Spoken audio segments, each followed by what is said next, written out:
السلام علیکم ورحمۃ اللہ وبرکاتہ۔ الحمدللہ والصلاۃ والسلام علی رسول اللہ وبعد۔ آج کے درس کا عنوان ہے انسانی تخلیق کے مراحل اور انجام آخرت، اور کتاب اربعین نووی سے یہ چوتھی حدیث ہے۔ عن ابی عبد الرحمن عبد اللہ بن مسعود رضی اللہ عنہ قال حدثنا رسول اللہ صلی اللہ علیہ وسلم وهو الصادق المصدوق ان احدکم یجمع خلقہ فی بطن امہ 40 یوما نطفۃ ثم یکون علقۃ مثل ذلک ثم یکون مضغۃ مثل ذلک ثم یرسل الیہ الملک فینفخ فیہ الروح وَيُؤْمَرُ بِأَرْبَعِ كَلِمَاتٍ بِكَتْبِ رِزْقِهِ وَآجَلِهِ وَعَمَلِهِ وَشَقِيٌّ أَوْ سَعِيدٌ فَوَاللَّهِ الَّذِي لَا إِلَهَ غَيْرُهُ إِنَّ أَحَدَكُمْ لَا يَعْمَلُ بِعَمَلِ أَهْلِ الْجَنَّةِ حَتَّى مَا يَكُونُ بَيْنَهُ وبينها إلا ذراع فيسبق عليه الكتاب فيعمل بعمل أهل النار فيدخلها وإن أحدكم ليعمل بعمل أهل النار حتى ما يكون بينه وبينها إلا ذراع فيسبق عليه الكتاب فَيَعْمَلُ بِعَمَلِ أَهْلِ الْجَنَّةِ فَيَدْخُلُهَا رواہ البخاری ومسلم۔ اس حدیث کا ترجمہ اس طرح ہے۔ ابو عبد الرحمن عبداللہ بن مسعود رضی اللہ عنہ سے روایت ہے کہ اللہ کے رسول صلی اللہ علیہ وسلم نے ہم سے ایک حدیث بیان فرمائی۔ آپ سچے بھی ہیں اور اب آپ کی سچائی تسلیم بھی کی گئی ہے۔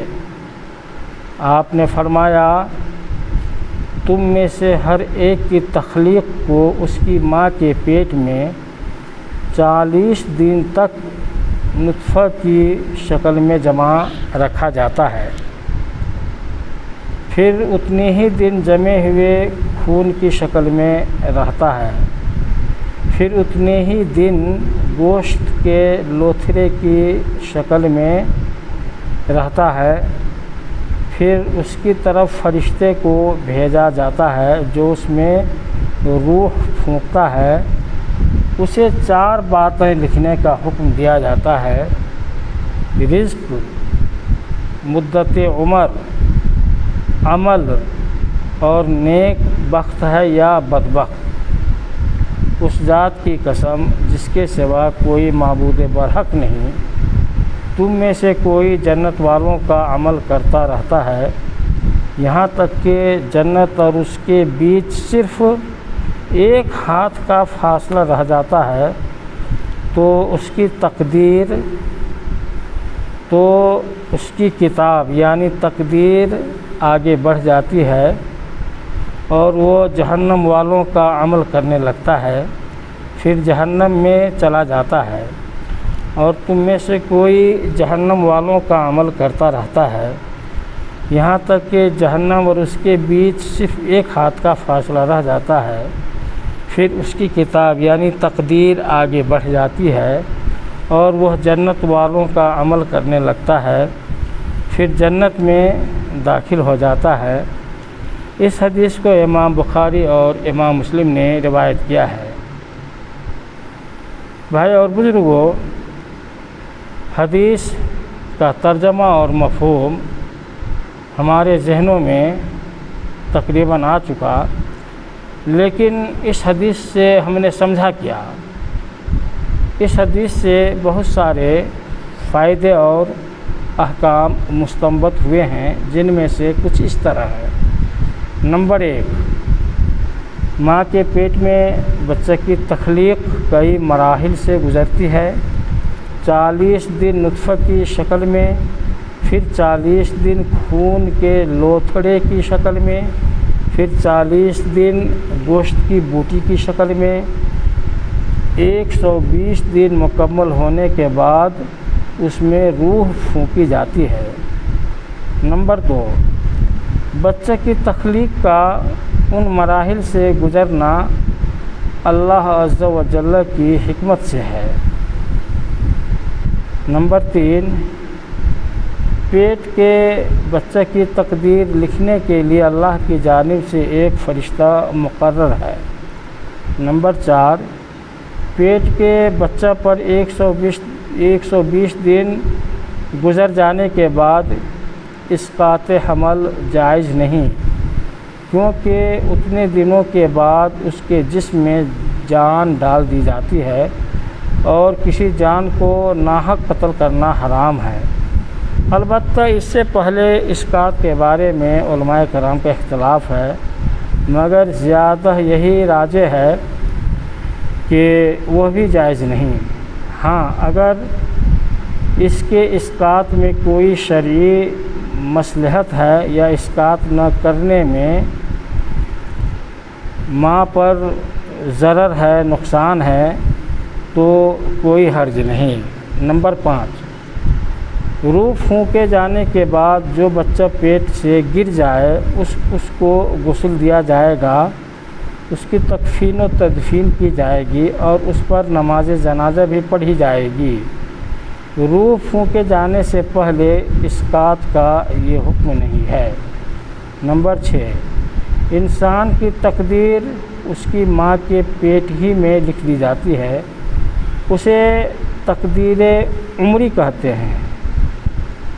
اس سے قبل لوح محفوظ میں لکھی جا چکی ہے، اسے تقدیر ازلی کہتے ہیں۔ تو ماں کے پیٹ میں جو تقدیر لکھی جاتی ہے اسے تقدیر عمری، اور اس سے پہلے جو لکھی جا چکی ہے اسے تقدیر ازلی کہتے ہیں۔ ہر سال شب قدر میں بھی تقدیر لکھی جاتی ہے، اسے تقدیر حولی کہتے ہیں۔